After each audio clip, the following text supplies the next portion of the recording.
iyaziwa ibizo ethengisa iziyobisi nabantu abathengisa iziyobisi bayaziwa bayabanjwa ngamapolisa bakhutshwe kujustice. Kudutyulwe kwabulawa abantu abasixhenxe equnu phezolo logama ebhityi kubulewe abanye abathathu kwaphezolo. This is not about football. So the whole conversation about we are supporting Team A and not Team B is a misguided conversation. Iqumrhu lezokhenketho kweli lizibhebhethile ingxelo zenkxaso-mali ethethekayo evela kurhulumente ukuya kwiqela lebhola ekhatywayo lasengilane iTottenham Hotspur.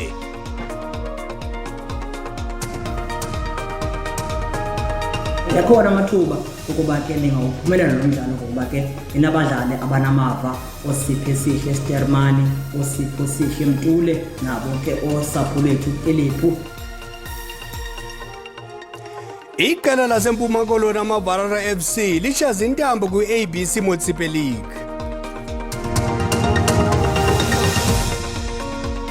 Kamelano Iindaba belijelo ndiyabhodisa ekhaya. Sisamkela nani babukeli bejelo i-DTT. Singalibasanga masitadele enzulwini. Iingcaphephe zabaphandi ngemizimba yabangasekho ezithathe imizimba yabantu abasixhenxe abadutyulwe babulawa phezolo kwilali yasequnu eMthatha. Kukholelwa ukuba olu hlaselo loyamene neziyobisi. Le mizimba ifunyenwe kumakhulu oneminyaka engama-80 nobejonga abazukulwana bakhe emva kokuva izijonga zompu ezinzulwini zobusuku. Ukanti kukwabulewa abanye abantu abathathu kwilali ekufuphi yaseThantseka ebhityi kwaseMthatha. Intatheli yethu ufundiswa Mhlekude ingcambazisa uNkosi Bhovulengwe Mthirhaka wasetyena amangqina ngesi siganeko. Silapha kwilali yasequnu apho kusweleke abantu abasixhenxe abantu abatsha ekuvakala ukuba baphakathi kweminyaka engama-20 ukuya kwengama-30. Siyeva ke kananjalo ukuba baswele badutyulwe ebusuku obusibuvukayo akwaziwa ke ukuba kwenzeke ntoni, kodwa ke siyeva ukuba ngamadoda amane nabasetyhini abathathu. Sizawuva ke ngoku kwinkosi yalapha uNkosi uBhovulengwe Mthirhaka yena okhokhele kule nqila yasematyeni enqina. Nkosi uBhovulengwe, kwenzeke ntoni kanye kanye? Umama walapha kwaMdingane eBathenjini uthi ebusuku ezinzulwini phambi bakubethu 12 uve izithonga zempu. Kangakwazi uphuma njengomuntu omdala oqikelelwa pha kumnyama nga-18. Wavuka ekuseni wawukroba endlini yomzukulwana wakhe. Wafika abantu abaqikelelwa kwisixhenxe bepakishene. Wahamba waya kubhodi welali ongumama wawuripota. Kwabizwa abantu ke kwabiza amapolisa nje bangaba ubona nje. Xa nisiva uBhovulengwe yintoni kanye unobangela? Unobangela walento ziziyobisi. Balwa ngokuthengisa iziyobisi. Balwa ngamaxabiso eziyobisi. Uthetha Bhovulengwe ngathi unolwazi oluthe gabalala. Ingaba mhlawumbe amapolisa anolwazi ngezi ziyobisi zithengiswa apha? Iyaziwa ibizo ethengisa iziyobisi nabantu abathengisa iziyobisi bayaziwa bayabanjwa ngamapolisa bakhutshwe kujustice. Babanjwe ngamapolisa bakhutshwe kujustice. Nirhalela uba kuthini ke ngoba naku ngoku siswelekelwa ngabantwana abasebatsha abasixhenxe bonke? Ukuze umphathiswa ngahle senyuka makulungiswe umgaqo-seko. Kulungiswe umgaqo-seko wabantu ababhadlileyo. Kufuneka ngoku siyithathe uba ngaba eMzantsi Afrika asibhadlanga uyabulawana qha. Kulungiswe umgaqo-seko, amapolisa abe ngamapolisa, aboni ibe ngaboni. Abantu ababulala abantu mosayingobantu abangathethwa njengabantu abantu ababulala abantu. Nkosi uBhovulengwe Mthirhaka, inkosi yalapha ematyeni enqina apho kusweleke abantu abasixhenxe bonke bebulawa ngobusuku obunye. Kukho kubo abasetyhini abathathu namadoda amane. Sivile ke kambe ukuba balishumi abantu ababuleweyo kulo mmandla wasebhityi uwodwa ngoba last night iphezolo njalo khona abanye abathathu ababuleweyo kulalali yaseThantseka. Uyakhumbula futhi uba kwapha eThantseka kulo nyaka upheleyo bebulewe abantu abayi-7 bebulawa nabo kubusuku obunye. Masibuyisele intambo kuni kwigumbi lendaba.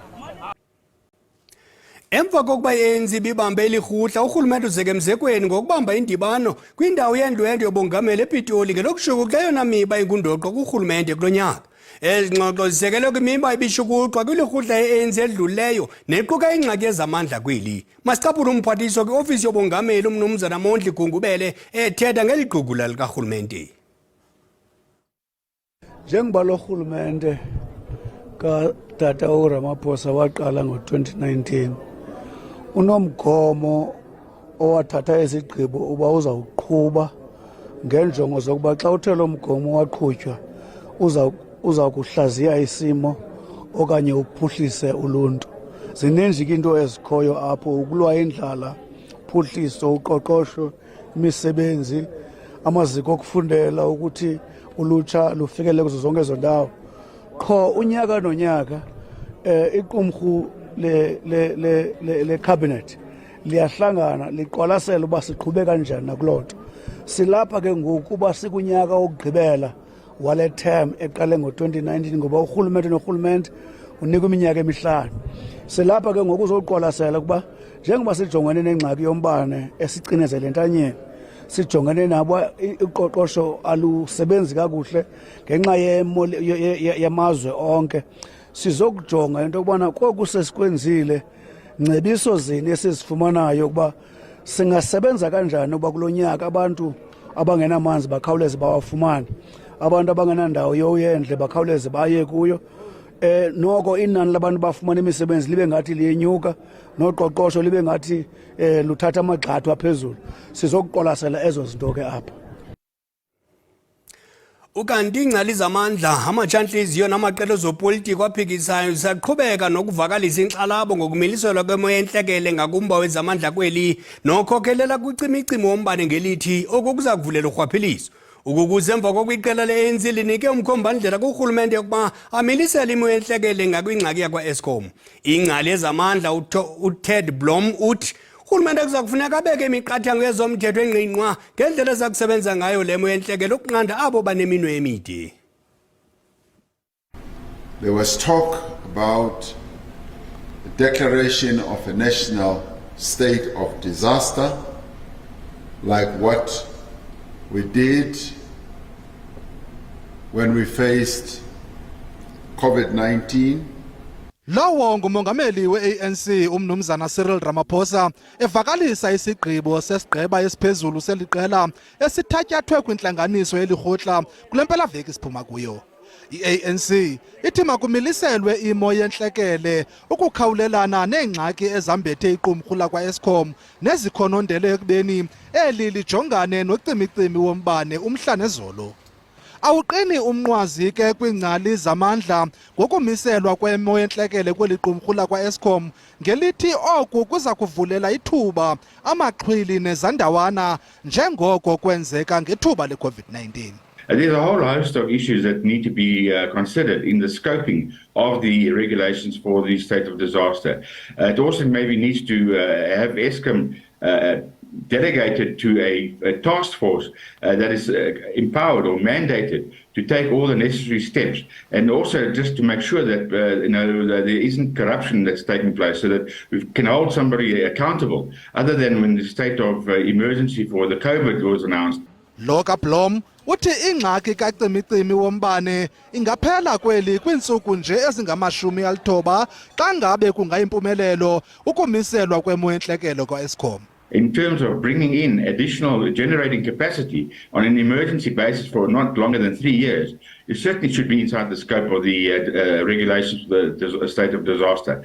So, and that will stop the load shedding within 90 days. Umbuzo umile ke ngokuba ingaba imo yentlekele iza kuzisombulula iingxaki zakwa-Eskom iphelise nocimicimi wombane kusini na. Usiya Kolisi ubongoze icandelo labucala ukuba lifake imali kumaphulo okulwa ukuxhatshazwa kwabasetyhini.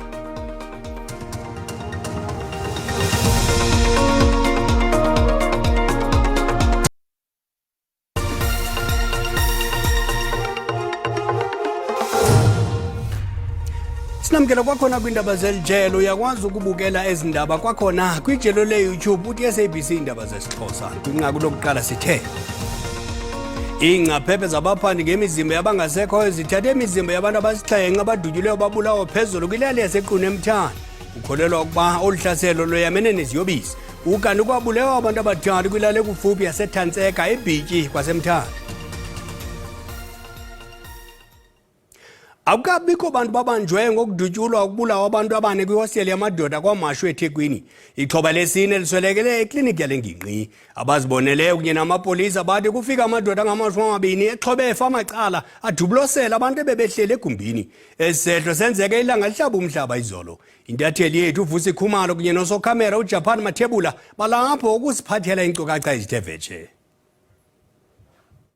Siselapha endaweni yakaMashu emahostele la kudutshulwe khona abantu abane. Masikusho ukuthi abantu abathathu badutshulwe babulawa ngesikhathi bashona ngesikhathi bese kuthi ke owesine sizokuthiwa uhanjelwe umphefumulo wakhe emtholampilo wakhona lapha kwaMashu. Indawo le engadumileke kahle ngoba ngaphambi kwalesigameko lesi kukhona ke abantu ababili abadutshulwe bashona ngempela sonto. Ubaba Japan Mathebula ukhombisa omaka ke la abama cartridge kuyona egcine setholakala kusebenzisa ukubonakala ukuthi kusetshenziswa ama pistols kudutshulwa abantu abangu-20 okusolakala ukuthi ke imbango ekhona ke le yenkabe ekhona lapha endaweni ngoba ezinye zezathu ezinye lezi ndawo lapha kwaMashu zisetshenziswa izinkabi ukuthi zicashe kakhulukazi embangweni wamatekisi kanjalo futhi nembango ekhona yokubulawa kosopolitiki noma sombusazwe. So ke njengoba ubaba Japan ekhombisa la ngaphakathi indawo la ade bekhona bephuzele siyathola ukuthi bathenga utshwala ngaphandle bese bezophuza khona la lapho bengazelele bevele badutshulwa bebe u9 kwaseke kushona abantu abane owesine ushona clinic emtholampilo kukhona nabesifazana ade bekhona njengoba nibabona nophaqa bakhona la kodwa ke bona bakwazile ukuthi basinde. Amaphoyisa ke athi cha akekho umuntu osaboshiwe malena lesigameko senzeke izolo lapha ntambama ngabo 2:30.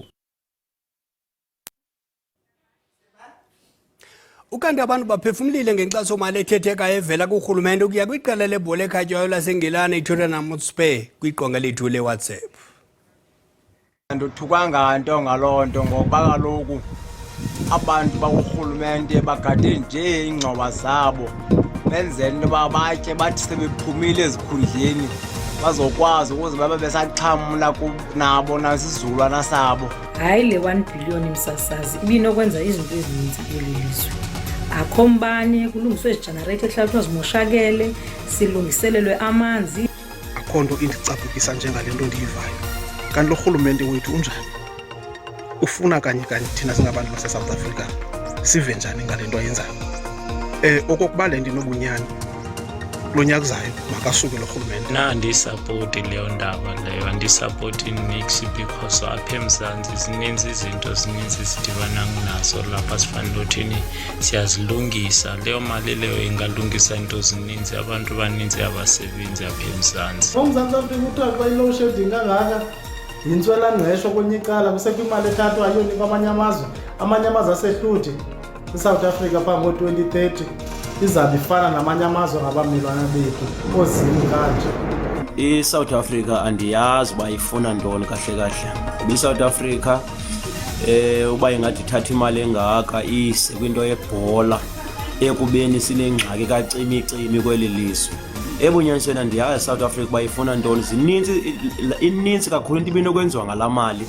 Nzima kangaka kulo 2023 kukho imali nje zihamba nje, andithi baxakwe nangumbane kodwa kusekho imali nje abake bayozityala kwiiklabhu zale overseas. iTottenham Hotspur abayihoye ngantoni khona leyo?